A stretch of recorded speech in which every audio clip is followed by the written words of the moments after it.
నమస్తే అండి. Welcome to my channel 2 voices 1 story. ఎవరైనా ఫస్ట్ టైం మా ఛానల్ చూస్తున్నట్లు అయితే మా కంటెంట్ నచ్చితే సబ్స్క్రైబ్ చేసుకోండి. బెల్ ఐకాన్ క్లిక్ చేస్తే మా వీడియోస్ వెంటనే మీకు వచ్చేస్తాయి. శ్రీరామనవమి అత్యంత పవిత్రమైన పండగ. చైత్రశుద్ధ నవమి రోజు విష్ణుమూర్తి 7వ అవతారమైన శ్రీరాముడిగా జన్మించారు. త్రేతాయుగంలో చైత్రశుద్ధ నవమి పునర్వసు నక్షత్రం అభిజిత్ లగ్నంలో మధ్యాహ్నం రాముడు జన్మించాడు. ఈ రోజున రాముని జన్మదినంగా కాకుండా కళ్యాణం కూడా చేస్తారు. రావణ సంహారం కోసం ధర్మాన్ని నిలబెట్టడానికి రాముడు మానవ రూపంలో అవతరించాడు. రాముడు మర్యాద పురుషోత్తముడు, నీతి నిజాయితీ ధర్మాలకు ప్రతీక. రామో విగ్రహవాన్ ధర్మ అంటే రాముడు నిలువెత్తు ధర్మస్వరూపం. ఈ మాట రాముడు గురించి వాళ్ళ స్నేహితులు కాదు చెప్పింది, ఆయన చేతిలో దెబ్బతిన్న రాక్షసుడైన మారీచుడు చెప్పాడు. రామాయణంలో అయోధ్యకు రాజైన దశరథుడికి 3 భార్యలు. వారికి సంతానం లేక పుత్రకామేష్ట యాగాన్ని ఋష్యశృంగముని సహాయంతో చేశారు. ఆ యాగ ఫలితంగా దేవతలిచ్చిన పాయసం పాత్రని అగ్నిదేవుడు దశరథునికి ఇచ్చాడు. ఆ పాయసాన్ని దశరథుడు రాణులందరికీ పంచారు. వారికి 4 సంతానం కలిగారు. కౌసల్యకి శ్రీరాముడు, కైకకి భరతుడు, సుమిత్రకి లక్ష్మణ శత్రుఘ్నులు. వారు 4 వశిష్ఠుడి వద్ద విద్యలు నేర్చుకున్నారు. ఆ తర్వాత విశ్వామిత్రుడి యాగరక్షణకి వెళ్ళి సీతా స్వయంవరంలో శివధనుస్సు విరిచి సీతమ్మను వివాహం చేసుకున్నాడు రాముడు. తెల్లవారితే పట్టాభిషేకం రామునికి. కానీ కైకదేవి వల్ల మరుసటి రోజు అడవులకు వెళ్ళాడు. కానీ రాముడు ఎప్పుడు పట్టాభిషేకానికి పొంగిపోలేదు, అలా అని అడవికి వెళ్ళడానికి కృంగిపోలేదు. కష్టసుఖాలు 2 సమానం రామునికి. వనవాసంలో అనేక మంది రాక్షసులను చంపాడు.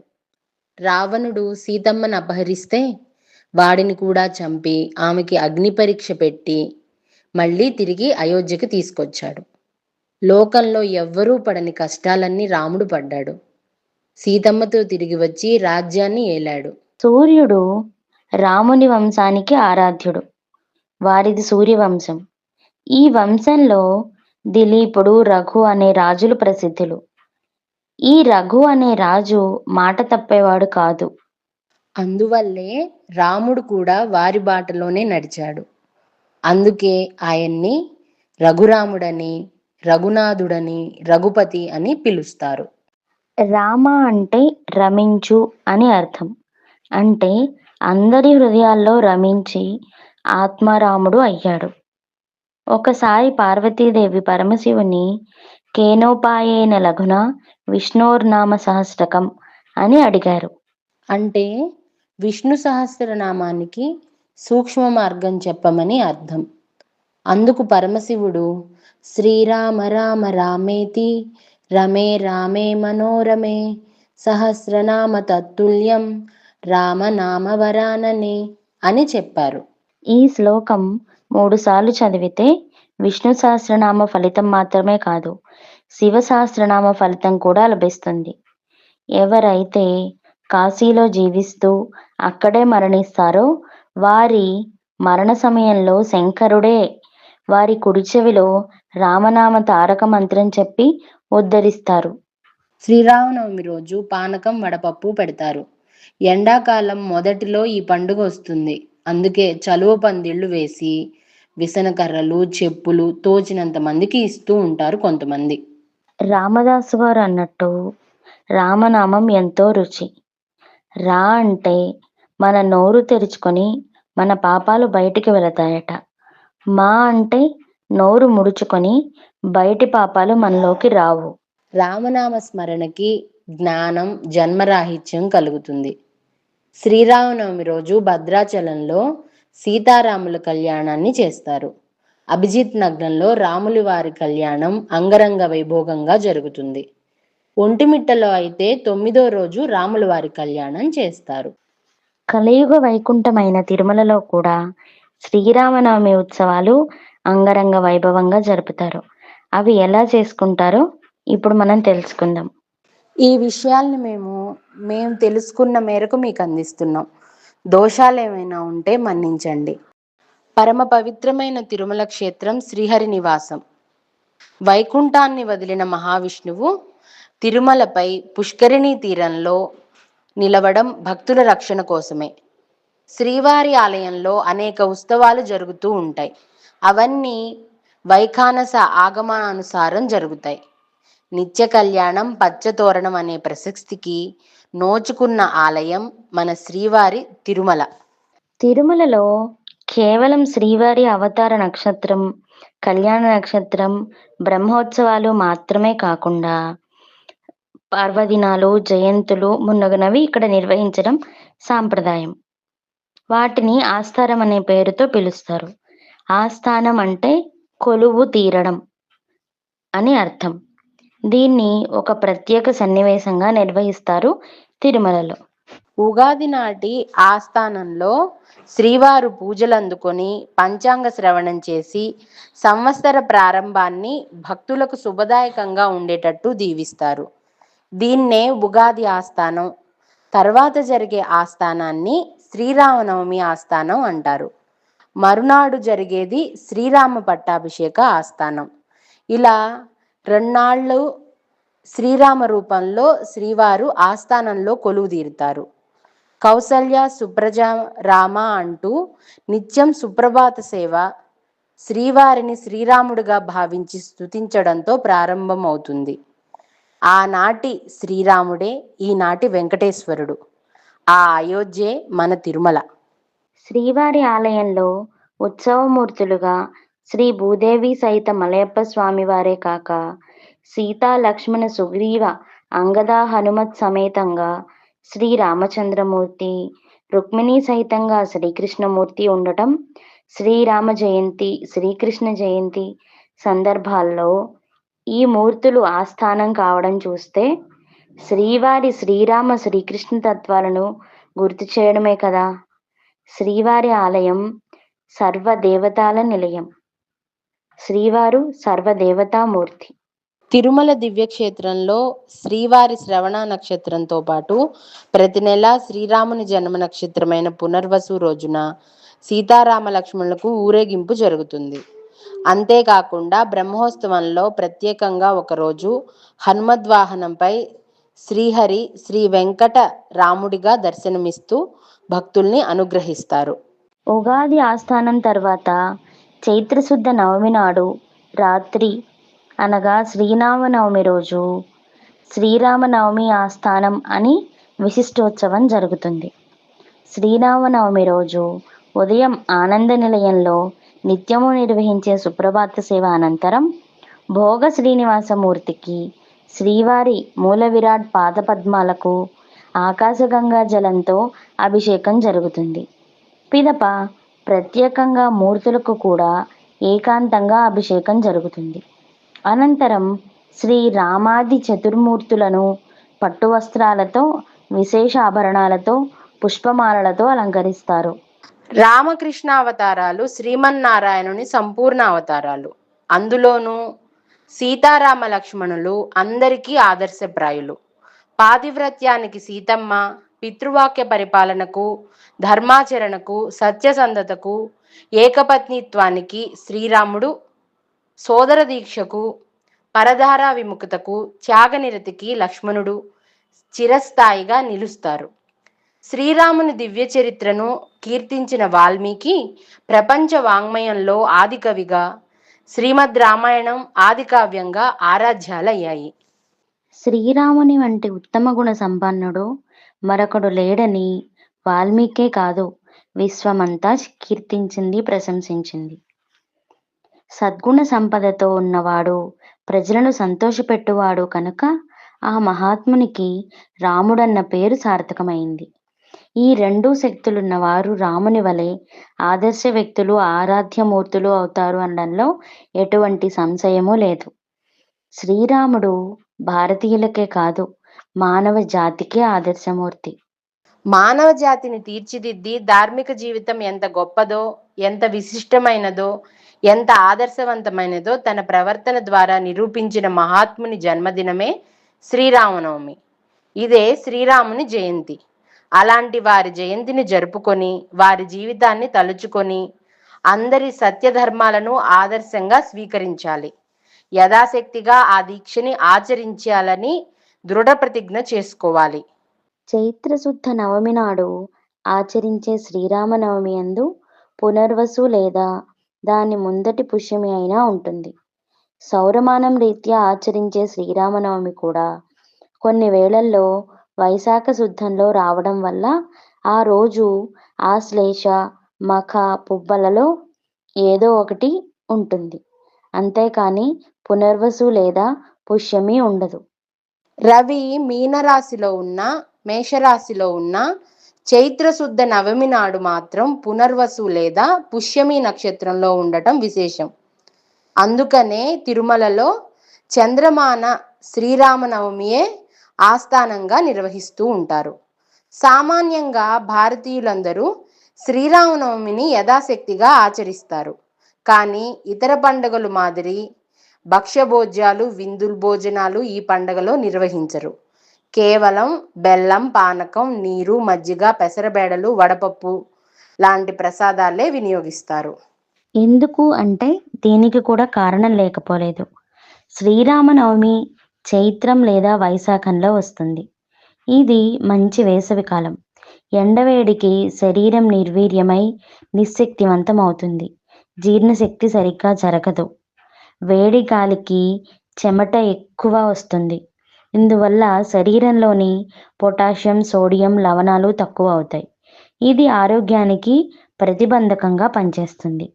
దీన్ని సరిచేయడానికి మున్ముందు కలగబోవు దుష్పరిణామాలని నిరోధించడానికి ఆహార నియమాలు పాటించే ఏర్పాటు చేశారు మన పెద్దలు. ఆయుర్వేదం ప్రకారం ఈ కాలంలో చలువ చేసే పదార్థాలు చల్లని పెసరపప్పు, మున్నగు సేవిస్తే జీర్ణకోశానికి సంబంధించిన అనారోగ్యం ఏర్పడకుండా ఉంటుంది. జీర్ణక్రియ కూడా సులభంగా జరుగుతుంది. శ్రీరామనవమి నాడు ఎక్కువగా పెసరబేడలు నివేదిస్తారు. పెసలు బుధగ్రహానికి చెందినవి. బుధుడు బుద్ధికారక గ్రహం. పెసరబేడలు సాత్విక ఆహారం కనుక బుద్ధిశక్తిని పెంచుతాయి, మంచి మనస్సుని పెంచుతాయి. ఎండాకాలంలో ఆరోగ్యానికి ఇబ్బంది కలిగించక సుఖశాంతుల్ని చేకూరుస్తాయి. జ్యోతిష్య శాస్త్రం ప్రకారం చైత్రశుద్ధ పూర్ణిమ నాడు చంద్రుడు చిత్తా నక్షత్రంలో ఉంటాడు. చిత్త కుజ నక్షత్రం. కుజుడు అగ్నికారక గ్రహం. చంద్రుడు సౌమ్య గ్రహం. జలగ్రహం. అగ్నికి నీరు పడితే అగ్ని చల్లారిపోతుంది. అలానే అగ్ని సమానమైన వేడిగల ఈ ఋతువుల్లో తీవ్రతాపాన్ని తట్టుకోలేక హాయిగా ఉండడం కోసం పానకం, నీరు, మజ్జిగ, వడపప్పు లాంటి చలువ చేసే పదార్థాలు స్వీకరించమని శాస్త్రం చెప్పింది. ఇలా ఆరోగ్యం దృష్టిలో ఉంచుకొని శ్రీరామనవమి నాడు పిండి వంటలు కాక వడపప్పు, పానకం, నీరు, మజ్జిగ ఇవ్వడం ఆచారమయ్యింది. ఇట్లే వైశాఖంలో వచ్చే నృసింహ జయంతికి కూడా వడపప్పు, పానకం ఇస్తారు. శ్రీరామనవమి నాడు ఉపవాసం చేసి పూజాదికాలు నిర్వహించి రాత్రి జాగరణ చేయాలని కొన్ని గ్రంథాలు సూచించాయి. నవమి రోజు విష్ణువు రామావతారం ఎత్తినందుకు చైత్రశుద్ధ నవమి తిథి సర్వకామద అంటే అన్ని కోరికలు తీర్చుతుంది అని అర్థం. నవమి ఉపవాసం, రాత్రి జాగరణ చేసి దశమి నాడు నిత్య కర్మానుష్ఠానం గావించి భక్తి శ్రద్ధలతో శ్రీరాముణ్ణి పూజించి అన్నదానం చేయాలి. రామభక్తులకు యథాశక్తిగా వస్త్రాలు సమర్పించాలి. శ్రీరామనవమి వ్రతం ఆచరించడం వల్ల అనేక పాపాలు తొలగిపోతాయి. శ్రీరామ ప్రతిమ నిర్మాణాన్ని గూర్చి ఎలా దానం చేయాలి అనేవి లింగపురాణం, రామార్చన చంద్రిక గ్రంథాల్లో ఉన్నాయి. చైత్రశుద్ధ పాడ్యమి నుండి నవమి దాకా కొందరు శ్రీరామ వసంత నవరాత్రులు నిర్వహిస్తారు. వీటిల్ని గర్భ జయంతి ఉత్సవాలని కూడా అంటారు. కొందరు శ్రీరామనవమి నుండి 9 రోజులు ఆచరిస్తారు. వీటిల్ని జనన జయంతి ఉత్సవాలు అంటారు. రెండిటిల్లోనూ 9 రోజులు శ్రీమద్ రామాయణ పారాయణం రాత్రులందు రామకథా కాలక్షేపం చేస్తారు. నవమి నాడు శ్రీరామ జనన వృత్తాంతం చదివి వినిపించి పూజలు నిర్వహిస్తారు. దశమి నాడు శ్రీరామ పట్టాభిషేకం చేస్తారు. కొందరు శ్రీరామనవమి నుండి రామకోటి రాయడం ప్రారంభించి మరలా శ్రీరామనవమికి పూర్తి చేస్తారు. రామనామంలోని ఒక్క అక్షరమే మహాపాతకాలను హరిస్తుంది. మన దేశాన్ని ఏకం చేసి ఉంచగలిగేది అనాది కాలం నుండి శ్రీరామ చరిత్ర మాత్రమే. కవల పిల్లలు పుడితే రామలక్ష్మణులను పేరు పెట్టడం మన ఆచారం. భారతీయ జీవన విధానంలో రామచరిత్ర అంతర్లీనమైపోయింది. రామకథ తెలియని భారతీయుడు ఉండడు. చైత్రమాసంలోనే మత్స్య, వరాహ, శ్రీరామ జయంతులు వస్తాయి. సంవత్సరంలో వచ్చే దశావతార జయంతుల్లో మొట్టమొదటిది శ్రీరామ జయంతి. దాన్నే శ్రీరామనవమి అని కూడా అంటారు. శ్రీరామ జయంతి ఆచరణకు పునర్వసుతో కూడిన చైత్రశుద్ధ నవమి చాలా విశిష్టమైనది. అష్టమితో కూడిన నవమి శ్రీరామ పూజకు పనికిరాదు. నవమి నాటి పూజ మధ్యాహ్నం 12 గంటలకు చేయాలి. ఆంధ్ర రాష్ట్రంలో శ్రీరామనవమి నాడు సీతారాముల కళ్యాణం జరపడం ఆచారంగా ఉంటుంది. రామ జయంతి వలె పాల్గొన శుద్ధ అష్టమికి జానకి జయంతి కూడా ఉన్నది. ప్రసిద్ధ శ్రీరామ క్షేత్రమైన భద్రాచలంలో శ్రీరామనవమి నాడు జరిగే సీతారామ కళ్యాణం ఆంధ్రదేశానికి అలంకారప్రాయం. రామాయణంలో నవమి నాడు కళ్యాణం జరిగినట్టు లేదు. ఆగమ సాంప్రదాయంలో ఉత్సవ కల్పాలలో ఈ సన్నివేశం చోటు చేసుకుంది. శ్రీకృష్ణ కళ్యాణం కంటే శ్రీరామ కళ్యాణం విశేషంగా ప్రాచుర్యం పొందింది. శ్రీరాముడు జగత్ప్రభువు, శ్రీకృష్ణుడు జగద్గురువు.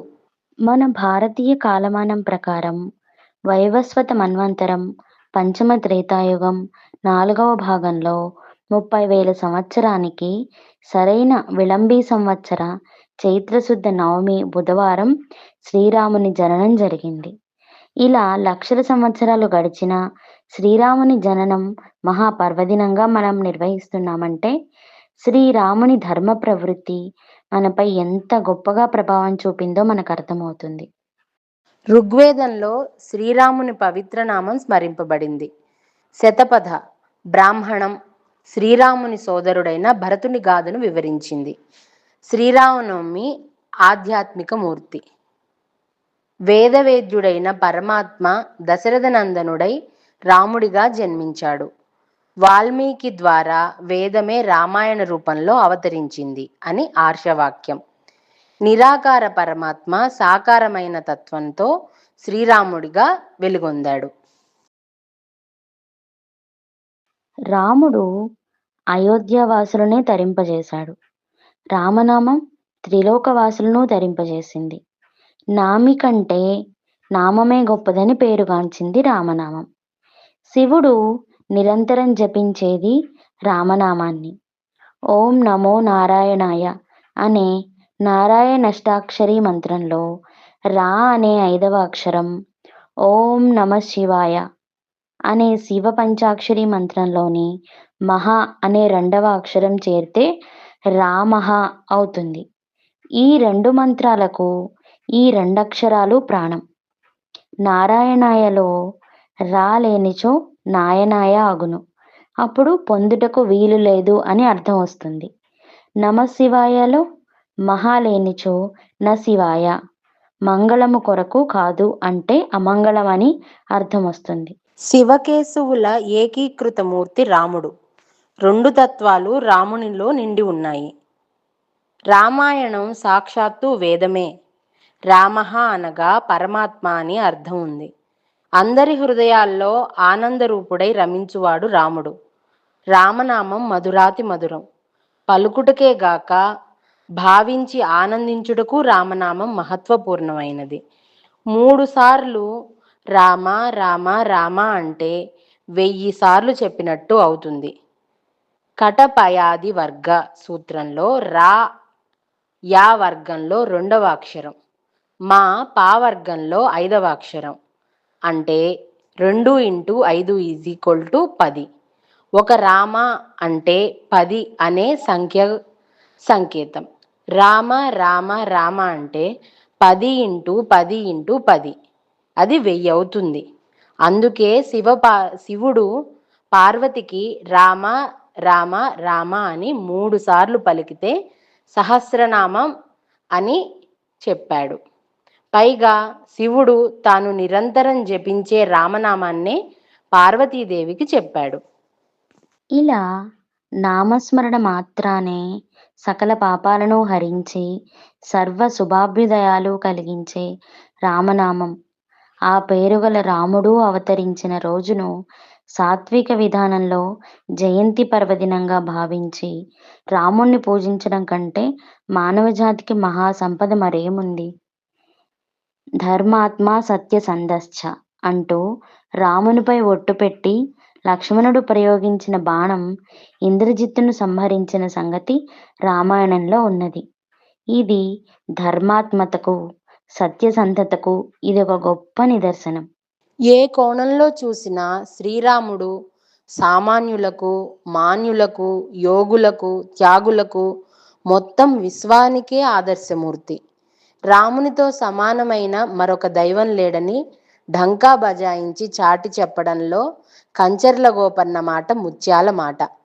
ఆదర్శ మానవుడైన శ్రీరాముణ్ణి చక్రవర్తిగా, పురుషోత్తముడిగా, యోగీశ్వరుడుగా, పరమాత్మగా ఎవరు ఎలా భావిస్తే అలా వారికి సాక్షాత్కరించి వారిని రక్షిస్తాడు శ్రీరాముడు.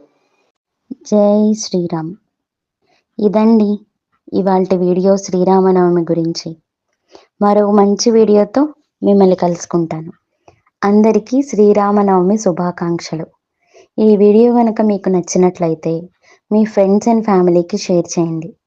మా కంటెంట్ కనుక నచ్చితే లైక్ చేసి సబ్స్క్రైబ్ చేసుకోండి. Thank you.